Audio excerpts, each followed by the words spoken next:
તો હે ગાઈસ, હું છું દેવેન ડોડિયા અને હેપી ન્યૂ યર બધાને. આજે 1 જાન્યુઆરી 2026 છે અને હું આવી ગયો છું. પાછળ મારે દેખાય છે તડકેશ્વર મંદિર. તો અંદર જઈએ, દર્શન કરીએ, પછી આપણે વાતચીત કરીએ.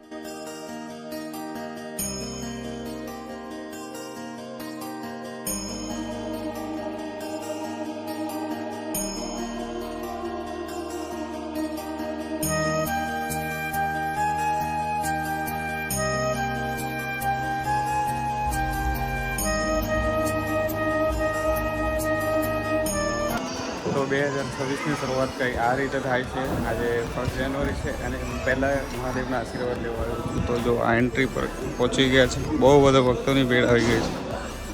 તો આ છે કે ફ્રન્ટ ગેટ.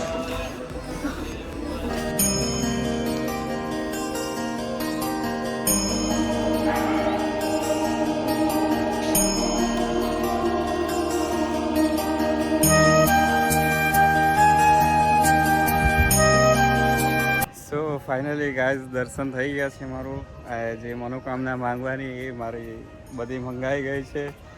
બસ ભગવાનના આશીર્વાદ રહે આપણે પર, ઊંચ નીચ ઉતાર ચઢાવમાં. બસ ભગવાન આપણો સાથ આપે એટલા જ આશીર્વાદ માંગે. મા બાપને ખુશ રાખે, આપણને ખુશ રાખે, બસ એટલું જ જોઈએ. તો આ મંદિર પાછળનું સ્ટોરી છે. મેં છેલ્લા 4 વર્ષથી અહીંયા રહું છું, પણ મને ખબર નહીં કે આ મંદિરનું રહસ્ય શું છે. મેં ઘણું બધું એવું સાંભળ્યું છે આ મંદિર કઈ રીતે બન્યું ને કઈ રીતે. તું શોર્ટમાં તમને કહું કે આ મંદિરની જે શિવલિંગ છે એ 6 થી 8 ફૂટની શિવલિંગ છે ને એમાં ખાસિયત 2 વસ્તુની છે આ મંદિરમાં. પહેલી તો આ મંદિરમાં છત નથી, એટલે ઉપર આખું ઓપન છે. લાઈક જે મઢ આવે નોર્મલ મંદિરમાં એ મઢ નથી. ને બીજી ખાસિયત છે કે શિવલિંગ અહીંયા ઊભી નથી, શિવલિંગ આડી છે. તો આ જે ખાસિયત છે એના પાછળની સ્ટોરી આ ટાઈપની હતી. લાઈક શિવલિંગ મેં સાંભળ્યું છે ત્યાં સુધીમાં 400 કે 800 વર્ષ જૂની છે. તો શિવલિંગ પછાડીની કહાની આ ટાઈપની છે કે લાઈક વાંકી નદી છે, ત્યાં એક પથ્થર હતો, બહુ મોટો પથ્થર હતો. તો ગામના લોકો 8-10 લોકોએ એ પથ્થરને તોડવા કર્યું, પણ એ તૂટ્યો નહીં. તો પછી કોઈક માણસના સપનામાં આવ્યા શંકર ભગવાન, ને એમણે કીધું કે મને તોડતા નહીં, મને ખાલી ફક્ત ને ફક્ત 2 જણો ઉંચકો અને જ્યાં મારું સ્થાન હશે હું ત્યાં જઈને ઊભો થઈ જઈશ. તો લાઈક 2 જણા ગયા અને ત્યાંથી એમને લઈ આવ્યા. તો આ જે જગ્યા છે આ જગ્યા પર શિવલિંગ સ્થાપિત થયું. એના પછી મંદિર બનાવ્યું લોકોએ. મંદિર બનાવ્યું ને જ્યારે પહેલી છત બનાવી તો એ લાઈક સળગી ગઈ અને બીજી છત બનાવી એ તૂટી ગઈ. એના પછી પણ લોકોએ ઘણી ટ્રાય કરી પણ કોઈથી બની નહીં. તો છેવટે એક માણસના સપનામાં આવ્યું કે શિવલિંગ કે શંકર ભગવાને સપનામાં આવ્યા અને કહ્યું કે આ જ મારું રૂપ છે, મને આ રીતે જ રહેવા દેવું. એટલે તડકેશ્વર એટલે તડકો મીન્સ કે તાપ. તો શંકર ભગવાને આ જ હતું કે હું તડકેશ્વર છું, તો હું મારા પર સૂર્યનો તાપ પડવા જોઈએ. દેટ્સ વાય આ મંદિરનું નામ તડકેશ્વર પડ્યું. અને સૂર્ય રોજ સવારે ઉઠીને એમને શું કહેવાય, એને શબ્દ નથી આવડતો, એમને એમના તાપથી અભિષેક કરે છે. તો આ સ્ટોરી છે આ મંદિરની. મેં પણ આશીર્વાદ લઈ લીધા છે.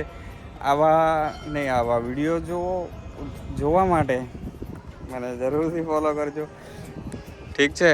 તો આ મંદિરને જો, બ્યુટીફુલ મંદિર.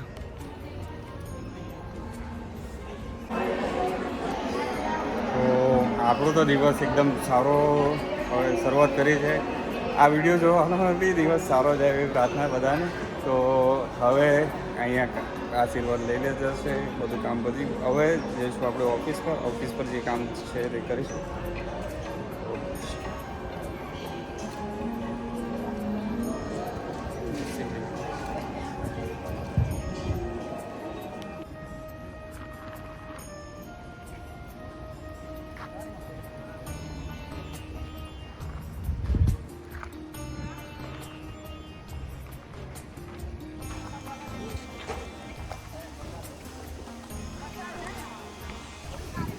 જુઓ એમ્બિયન્સ.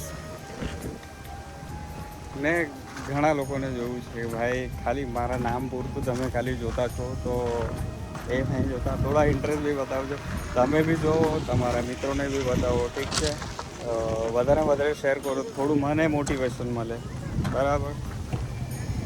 તો આ બ્લોગ જરૂર લોકોને શેર કરજો, એમ જેમણે નથી જોયું એમને જોવાનું મળી જશે, અને મને થોડીક મતલબ છે, ઠીક છે. નંબરથી મત મળે છે આપણને, નંબર. તો થોડુંક બતાવો પ્રેમ, ઠીક છે. આગળ જોઈએ શું થાય શું નહીં.